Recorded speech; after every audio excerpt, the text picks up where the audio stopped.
Muito bom dia, ouvinte da Unirádio Web. Estamos de volta com o Momento Espírita, neste mês em que o programa completa 50 anos de apresentação. E é com prazer que estamos de volta ao seu convívio com temas do cotidiano sobre a ótica da doutrina espírita. Convidamos você a refletir conosco sobre os assuntos que vamos abordar nesta edição de 17 de julho de 2022. Filme sobre Zé Arigó estreia em setembro nos cinemas do Brasil. Há pessoas que ainda não entenderam o que é auto-perdão. Por que as crianças sofrem e algumas morrem tão cedo? O que é lei natural? Lei natural e lei de Deus são a mesma coisa? Participação do MEI-MEI no tributo às cerejeiras foi positiva. Caminho de Damasco convida público para suas reuniões presenciais. Você participa de Momento Espírita, enviando perguntas ou comentários, ou simplesmente dizendo que está ouvindo o programa para o número 981-785275, DDD 14, que também é número de WhatsApp. Mande sua mensagem agora mesmo. Além do aplicativo da Unirádio Web, este programa pode ser acessado pelo site www.uniradios.com.br. Ao final desta edição, vamos sortear entre os participantes um exemplar da obra intitulada O Mistério do Lago, autoria do espírito Dize Akibá, recebido pelo médium Pedro Santiago. A história de Ceci, que desde menina passou a manifestar estranhas atitudes que levam seus avós a remontarem ao passado da família junto a um lago tido como assombrado. Publicação da editora M, já foi distribuído pelo Clube do Livro Espírita de Garça. Para concorrer a esse livro, O Mistério do Lago, ligue até 5 para meio-dia para o número 981-785275, DDD 14. Repetindo o número, 981-785275, DDD 14. Deixe o seu nome completo e o seu endereço se é a primeira vez que você participa. A equipe que atua nesta edição, assistência técnica e sonoplastia, Rubinho Botino. Apresentação, Giuliana e Luiz Eduardo.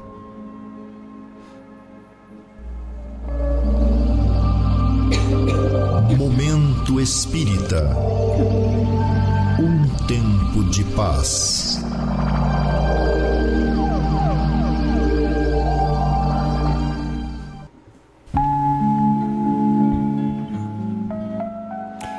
Caros ouvintes, José Pedro de Freitas, vulgo Zé Arigó, foi um nome muito comentado entre as décadas de 1950 e 1970, pois a ele se atribuíam extraordinárias cirurgias de natureza espiritual, realizadas diante do público, inclusive com a presença de médicos, sem utilização de aparelhos, de instrumentais médico-hospitalares, e sem anestesia. É claro que naquela época a mentalidade do povo era bem diferente da atual. E esses casos, chamados de curas espirituais, eram vistos com muita esperança para enfermos desenganados e com total desconfiança para os que combatiam frontalmente a mediunidade e o espiritismo. No entanto, um aspecto interessante deste caso é que Arigó não era espírita. Sua família era católica, embora tenha se aproximado do espiritismo mais tarde por força das circunstâncias. Ele vinha de uma família pobre da zona rural mineira, tinha apenas o curso primário e trabalhava numa repartição do IAPTEC, que é o antigo SUS. Suas faculdades mediúnicas haviam se manifestado quando ainda era adolescente e trabalhava na lavoura, quando ouvia vozes e se percebia acompanhado por um vulto estranho. Arigó casou-se com a jovem Arlete e teve com ela 7 filhos, quando eclodiu, de repente, a mediunidade de cura. Católico, chegou a ser convidado a se retirar da igreja, acusado de pacto com o demônio, mas logo foi acolhido por espíritas que nele viram despontar uma preciosa faculdade mediúnica. Desse modo, ele acabou sendo objeto de pesquisa de vários estudiosos do Espiritismo, entre os quais o professor Herculano Pires, que escreveu um livro a seu respeito. Dr. Adolf Fritz era um médico alemão, espírito que assediava Arigó desde criança, pois entendia ter com ele uma tarefa de cura, pois ambos haviam cometido atrocidades durante a Primeira Guerra Mundial, segundo informações do próprio Fritz. As curas atraíam milhares de pessoas para a cidade de Congonhas, e alguns casos se tornaram famosos, pois envolviam curas de autoridades, jornalistas, médicos e até de uma filha do então presidente da República. Muitos estrangeiros vieram ao Brasil ver Zé Arigó, incluindo estudiosos de fenômenos paranormais da NASA, o que levou John Fuller a escrever o livro Arigó, o cirurgião da faca enferrujada. Não é preciso dizer que toda a imprensa brasileira, incluindo a televisão, se lançou a fazer reportagens sobre Zé Arigó. Alguns jornais, como foi o caso do Diário de São Paulo, do grupo Diários Associados, publicavam reportagens semanais sobre a atuação do médium. Arigó chegou a ser condenado por exercício ilegal da medicina, após grande campanha contra sua atuação, mas foi beneficiado por um indulto do então presidente Juscelino Kubitschek. Veio a falecer num acidente de automóvel próximo à sua cidade, Congonhas do Campo, Minas Gerais, em janeiro de 1971. Predestinado, Arigó e o espírito do Dr. Fritz. Este é o título do filme que vai estrear em setembro em cinemas de todo o Brasil. O filme conta a história do médium e no seu elenco estão Danton Mello e Juliana Paz, fazendo Arigó e a esposa Arlete. Outros grandes nomes da teledramaturgia brasileira atuam nessa produção do cinema nacional, rememorando o médium mineiro que deixou profundas marcas na vida de muitos brasileiros e na história dos fenômenos espíritas no Brasil. Momento Espírita. O rádio é do ouvinte.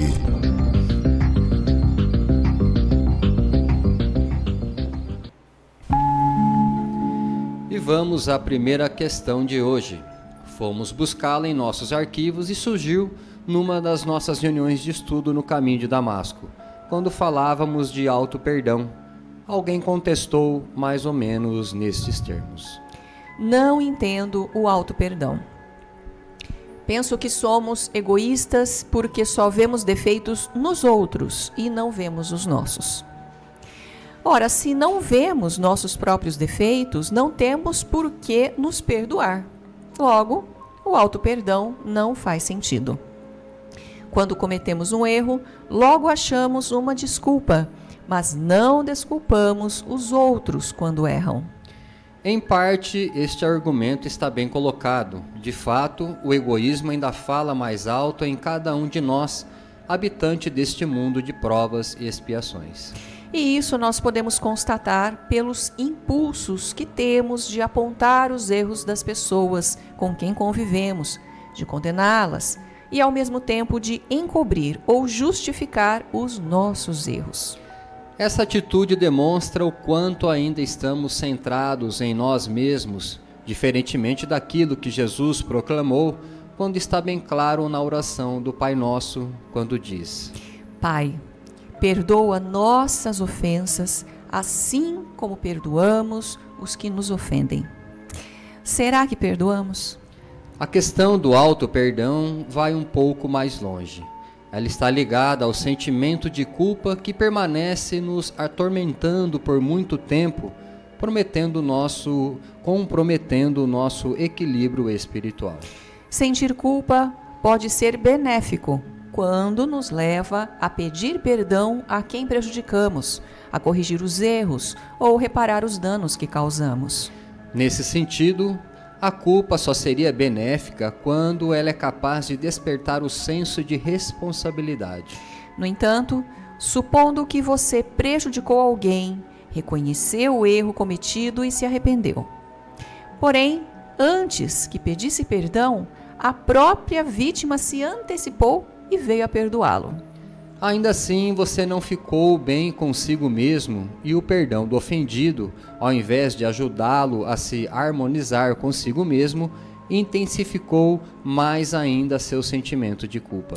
O problema, daí em diante, não é mais com o outro a quem você agrediu, porque ele o perdoou, mas com a sua própria consciência que não o perdoa.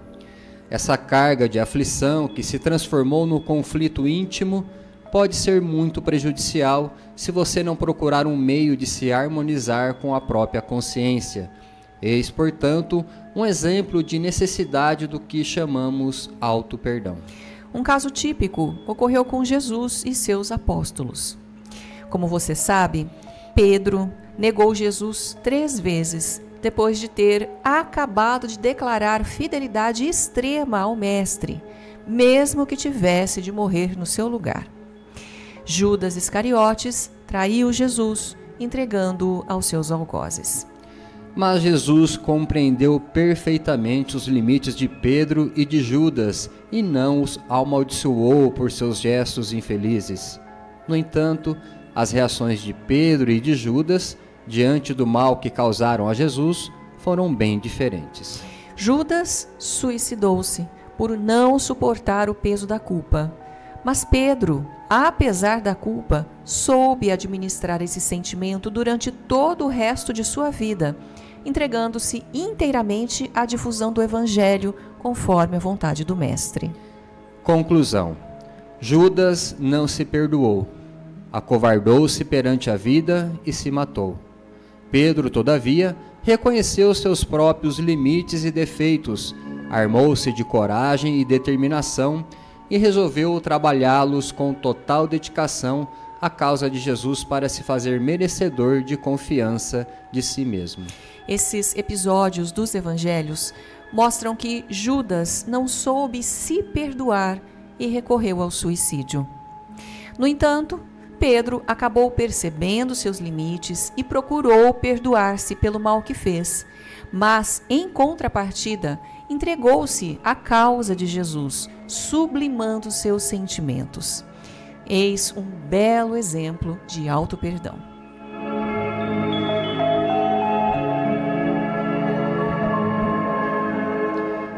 E atenção, ouvinte, logo mais vamos sortear entre os ouvintes que participarem o exemplar do livro O Mistério do Lago, autoria do espírito Dize Akibá, recebido pelo médium Pedro Santiago. Para participar do sorteio, basta você mandar um WhatsApp ou telefonar até 5 para o meio-dia, dizendo que está ouvindo o programa. Entre em contato pelo telefone 981 785275 DDD 14. Uma ouvinte que não mencionou o nome fez a seguinte colocação: acho que há um pouco de exagero nessa história de preconceito. Hoje tudo é preconceito. Você precisa tomar cuidado ao abrir a boca para não ser taxado de racista e processado. Parece que as pessoas estão muito melindradas e levam tudo às últimas consequências. O preconceito, caro ouvinte, é mais sério do que parece. Só quem sofre preconceito sabe disso. É a esses que devemos perguntar o mal que o preconceito lhes causa. Por outro lado, todos já incorporamos em nossa maneira de ser muitos preconceitos sem perceber. Por isso é que, vez ou outra, deixamos escapar alguma palavra ou algum gesto contra alguém e acabamos ferindo essa pessoa, talvez sem a intenção de machucar, mas é aí que está o problema. O preconceito é tão antigo quanto a humanidade e já fez milhões de vítimas em todo o mundo. Foi responsável pela perseguição e morte de pessoas, coletividades e até nações. Muitos desses preconceitos vieram passando de geração em geração, cristalizando-se nas religiões, nas culturas, nas comunidades, nas famílias e nas pessoas. Se cada um de nós fizer um exame mais apurado de si mesmo, com certeza vai descobrir uma porção deles por trás das próprias atitudes do dia a dia. No entanto, hoje estamos vivendo uma fase muito importante do crescimento moral da humanidade. O preconceito, que no passado era considerado uma coisa normal e plenamente aceitável, hoje tende a ser expurgado da sociedade por se constituir num verdadeiro atentado contra a pessoa humana. Mas para desaparecer vai demorar muito tempo, talvez séculos. Primeiro, a lei deve agir, impondo-se e coibindo determinadas condutas. Ao mesmo tempo, a educação das novas gerações deve combater esse mal de forma expressa e declarada. E como estamos numa fase de muita mudança, ou seja, numa fase crítica, é natural que mesmo para se combater o preconceito, haja abuso por parte de alguns. Ou seja, muita gente quer combater o preconceito com outro preconceito. Preconceito não destrói preconceito, mas o fortalece mais ainda. Nesse aspecto, realmente precisamos analisar nossas motivações, tomando cuidado e procurando caminhar com certa prudência para não causar um mal maior.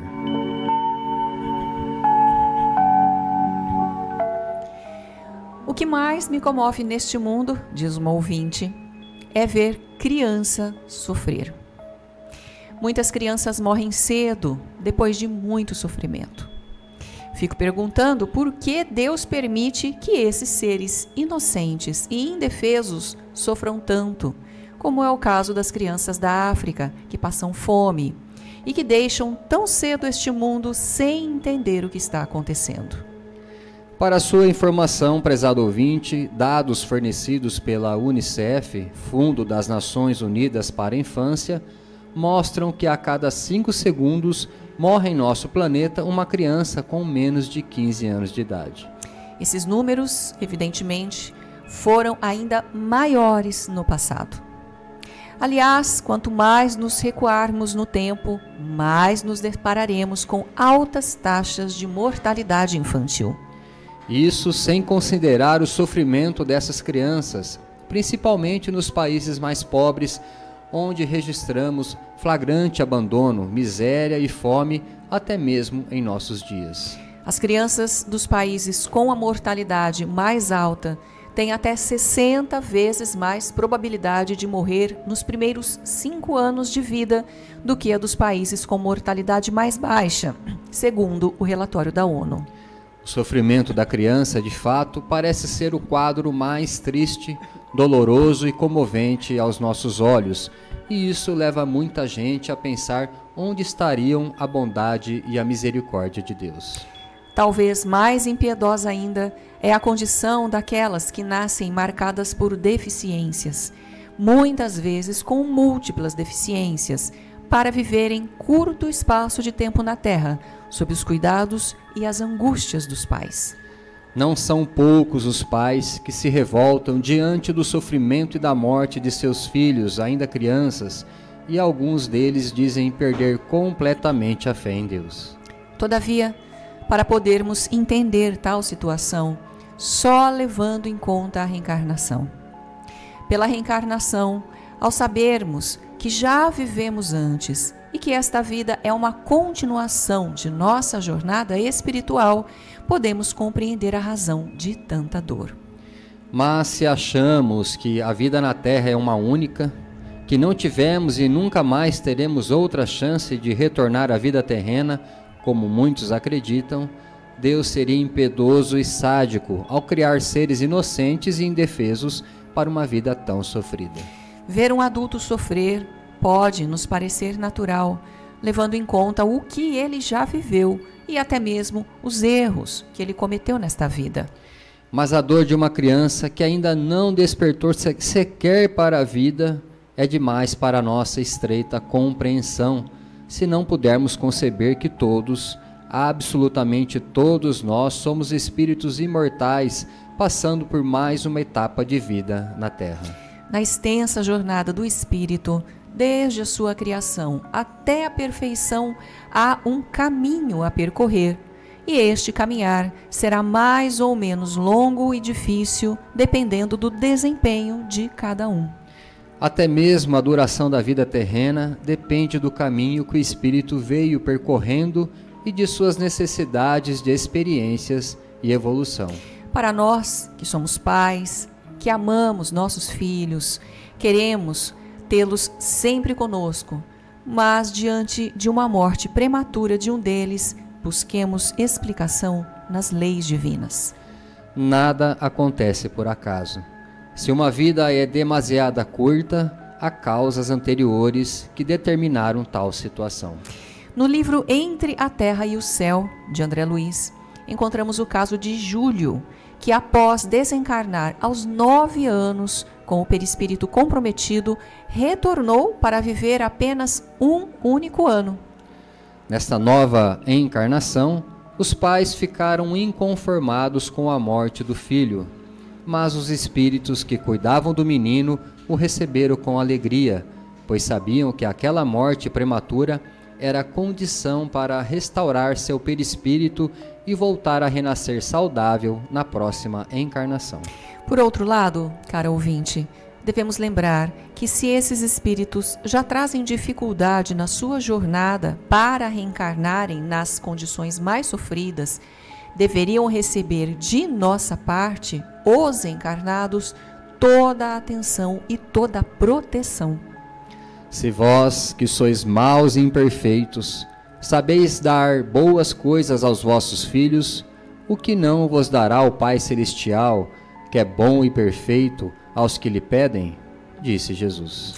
Claro, portanto, que a situação de miséria e abandono não é uma imposição divina, mas resultado da indiferença ou da irresponsabilidade dos homens. Elas, naturalmente, pelo fato de serem espíritos em experiência mais difíceis, deveriam ser acolhidas com todos os cuidados necessários para retomarem sua vida na Terra. Essa parte é nossa, da sociedade como um todo, que não deveria permitir uma situação tão cruel em relação às crianças no mundo. E atenção, logo mais vamos sortear entre os ouvintes que participarem um exemplar do livro O Mistério do Lago, autoria do espírito Dize Aquibá, recebido pelo médium Pedro Santiago.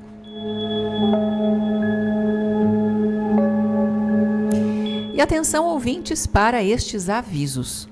O Centro Espírita Caminho de Damasco, Grupo Espírita Fraternidade de Garça, está funcionando com suas atividades presenciais habituais junto ao público. As sessões de aplicação de passes diários acontecem sempre às 18 horas. Domingo, segunda, terça, quarta, sexta e sábado, sempre às 18 horas. As crianças, acompanhadas dos pais ou responsáveis, são atendidas a partir das 17h30. As reuniões públicas, às 20 horas, acontecem na segunda-feira, com palestras habituais. Na quinta-feira, com o estudo do Evangelho.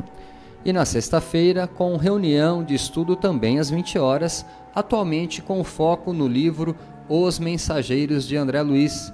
Os interessados devem comparecer ao centro. Para maiores informações sobre o Caminho de Damasco, você pode entrar no site do centro, acessando www.caminhodedamasco.org. Neste site você vai encontrar todo o material informativo sobre o centro e sobre suas atividades. Clicando no menu, você encontrará, entre outras matérias, as gravações de Momento Espírita, inclusive os programas anteriores, informações sobre o Clube do Livro, vídeo palestras de temas variados, bem como mensagens espíritas em vídeo e áudio. Repetindo o site do Centro Espírita Caminho de Damasco, www.caminhodedamasco.org. O Lar Meimei. O Lar Meimei é um departamento assistencial do Centro Espírita Caminho de Damasco, Grupo Espírita Fraternidade, voltado para atividades de assistência e apoio à família. Ele fica na Avenida Doutor Labieno da Costa Machado, número 1285, mas a entrada é pela rua 7 de setembro, número 42, esquina com a Labieno. Entre as atividades do MEI-MEI, destaca-se a doação de cestas básicas para famílias em estado de vulnerabilidade. Você pode colaborar com esse trabalho fazendo sua doação em espécie ou em dinheiro. Visite pessoalmente o lar ou entre em contato com o Enio ou com a Dolores pelo telefone 3471-0604 no horário comercial de segunda a sexta-feira.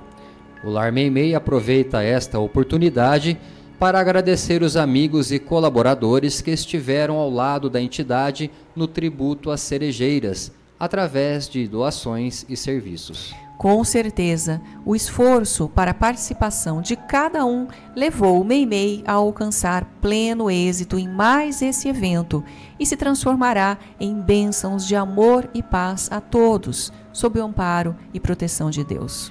A Casa Espírita Allan Kardec está realizando aos domingos um curso de estudo sistematizado da doutrina espírita, o ESD, ministrado por Áurea Rita Peron Guimarães e Luiz Fernando Guimarães. O curso do ESD acontece todo domingo às 19h30, das 19h30 às 21 horas. A Casa Espírita Allan Kardec fica na Rua Barão do Rio Branco, número 597. Existem muitas coisas a que às vezes não damos o devido valor. A vida, por exemplo. A vida é uma bênção divina. Através dela, podemos ser felizes e proporcionar a felicidade aos outros. Por isso, é preciso defender a vida, a nossa vida e a do próximo. Pena de morte, aborto, suicídio e eutanásia são formas de violência contra a vida com as quais não podemos concordar. Lutemos em defesa da vida. Pena de morte. Um crime não justifica outro crime. Diga não. Suicídio. Um gesto infeliz. Dê uma chance a você mesmo. Existe sempre alguém para ajudá-lo. Aborto. Um ato de covardia. A vítima não pode defender-se. Eutanásia. Uma ação criminosa. Com confiança em Deus e o firme desejo de obedecer suas leis, a vida terá outro sentido. Mensagem em defesa da vida. Apoio. Federação Espírita Brasileira. Momento Espírita. Mensagem para a nova era.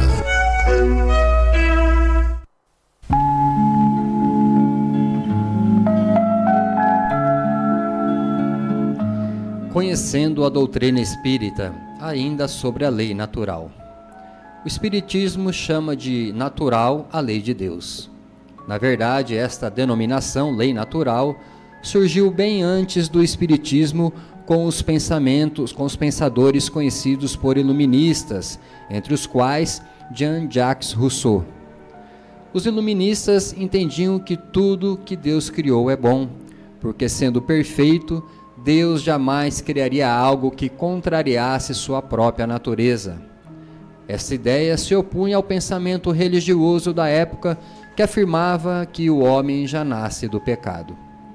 Assim, para o Espiritismo, tudo no universo está submetido às leis de Deus, que são as leis naturais, inclusive o nosso comportamento, desde os menores aos maiores atos que praticamos. Desse modo, como disseram os espíritos a Kardec, Deus governa o mundo por meio de suas leis. Não há necessidade de Deus acompanhar pessoalmente a vida de cada um de nós, pois é a nossa própria consciência que vai dizer quando estamos certos e quando estamos errados. Assim, podemos enganar a justiça humana, mas jamais a justiça divina. Logo, a lei de Deus ou lei natural é auto-aplicável. Isso quer dizer que cada ato que praticamos fica gravado em nossa consciência e ela, mais cedo ou mais tarde, vai aprová-la ou reprová-lo. Além disso, não podemos esquecer de que se algum dos nossos atos prejudicou alguém, criamos um inimigo que também poderá voltar-se contra nós, qualquer que seja a nossa condição, de encarnado ou desencarnados.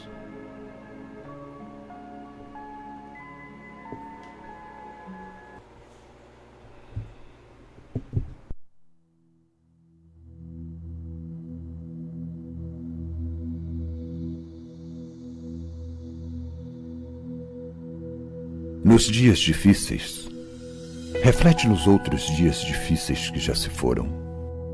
Depois de atravessados transes e lutas que supunhas insuperáveis, não soubeste explicar a ti mesmo de que modo os venceste e de que fontes auristes as forças necessárias para te sustentares e refazeres durante e depois das refregas sofridas. Viste a doença no ente amado assumir gravidade estranha, e sem que lograsses penetrar o fenômeno em todos os detalhes, surgiram a medicação e a providência ideais que o arrebataram da morte. Experimentaste a visitação do desânimo à frente dos obstáculos que te gravaram a vida, mas sem que te desses conta do amparo recebido, largaste o desalento das trevas e regressaste à luz da esperança. Crises do sentimento que te afiguravam invencíveis, pelo teor de angústia com que te alcançaram o imo da alma, desapareceram como por encanto, sem que conseguisses definir a intervenção libertadora que te restituiu a tranquilidade. Sofreste a ausência de seres imensamente queridos, chamados pela desencarnação para tarefas inadiáveis em outras faixas de experiência. No entanto, sem que despendesses qualquer esforço, outras almas abençoadas apareceram, passando a nutrir-te o coração com edificante apoio afetivo. Tudo isso, entretanto, sucedeu porque persististe na fé, aguardando e confiando, trabalhando e servindo, sem te entregares à deserção ou à derrota, ofertando ensejo à bondade de Deus para agir em teu benefício. Nas dificuldades em andamento, considera as dificuldades que já vencestes e compreenderás que Deus, cujo infinito amor te sustentou ontem, sustentar-te-á também hoje.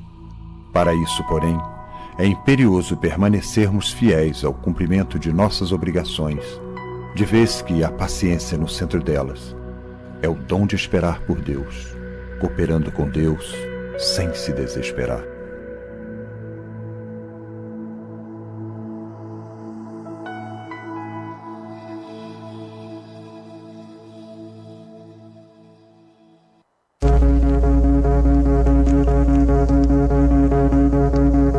Domingo próximo.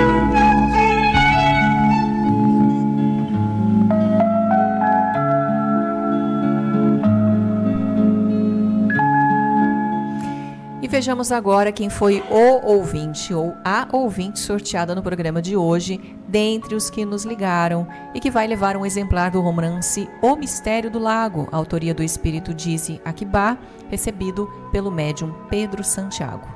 O livro sai para a professora Geni Ataíde, residente em Garça. Parabéns, professora Geni Ataíde. Parabéns pela sorte ter ganhado o nosso livro. Você pode pegar o seu livro na loja Leves de Garça, na rua Minas Gerais 148, centro da cidade, nesta semana de segunda a sexta, no horário comercial. Prezado ouvinte, o Clube do Livro Espírita de Garça é um serviço do Centro Espírita Caminho de Damasco. Obtendo os livros por preços bem abaixo da tabela, o clube permite que as pessoas adquiram cada exemplar por apenas R$20, que elas vão pagar apenas quando receberem o livro em suas casas.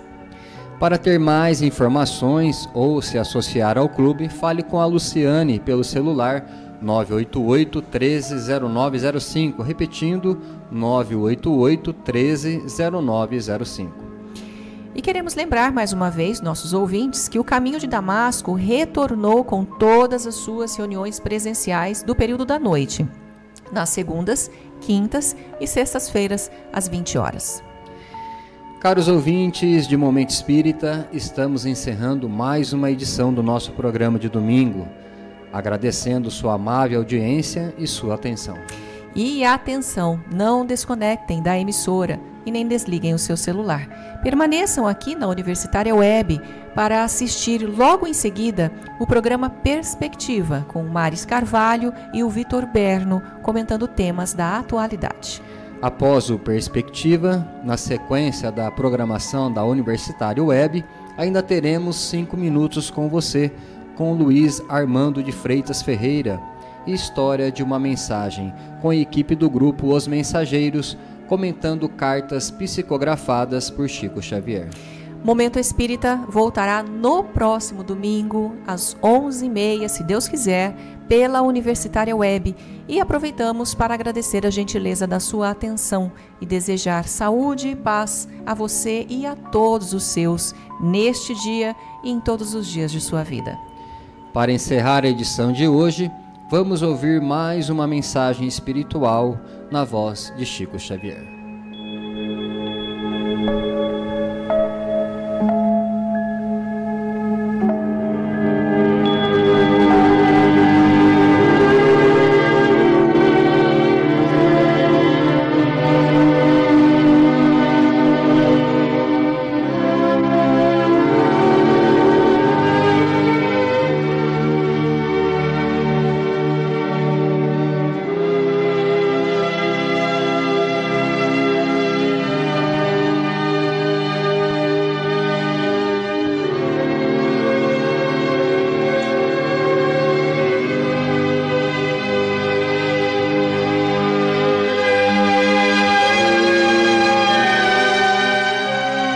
Oração nossa.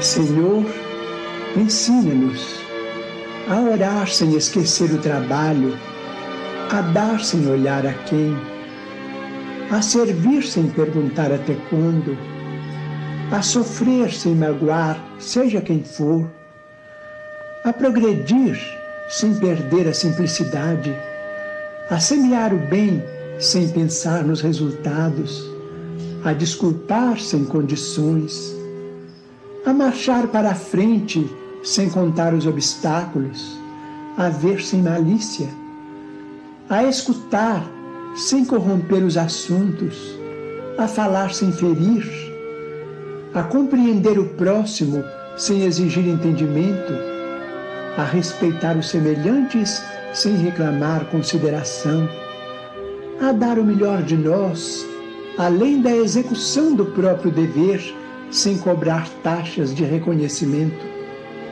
Senhor, fortalece em nós a paciência para com as dificuldades dos outros, assim como precisamos da paciência dos outros para com as nossas próprias dificuldades. Ajuda-nos para que a ninguém façamos aquilo que não desejamos para nós. Auxilia-nos, sobretudo, a reconhecer que a nossa felicidade mais alta será, invariavelmente, aquela de cumprir teus desígnios, onde e como queiras, hoje, agora e sempre.